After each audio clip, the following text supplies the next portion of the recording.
বিশ্বখ্যাত ব্র্যান্ডের গার্হস্থ্য ইলেকট্রনিক্স সামগ্রী বিপণনকারী প্রতিষ্ঠান বেস্ট ইলেকট্রনিক্স লিমিটেডের আরো 18টি শোরুম উদ্বোধন করা হয়েছে সারা দেশে। এ নিয়ে কোম্পানিটির মোট 95টি শোরুম চালু হলো। সন্ধ্যায় রাজধানীর নূরজাহান রোডে বেস্ট ইলেকট্রনিক্স এর লিমিটেডের ব্যবস্থাপনা পরিচালক সৈয়দ আসাদুজ্জামান মিলাদ ও দোয়া মাহফিলের মধ্য দিয়ে শোরুমগুলো উদ্বোধন ঘোষণা করেন। বাংলাদেশে বেস্ট ইলেকট্রনিক্স লিমিটেডের সর্বপ্রথম মাল্টি ব্র্যান্ড ইলেকট্রনিক্স চেইন শপের ধারণা নিয়ে আসে।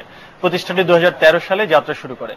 বর্তমানে 20টিরও বেশি বিশ্বখ্যাত ব্র্যান্ডের গার্হস্থ্য ইলেকট্রনিক্স সামগ্রী সুলভ মূল্যে নগদ কিংবা সহজ কিস্তিতে বাজারজাত করছে বেস্ট ইলেকট্রনিক্স।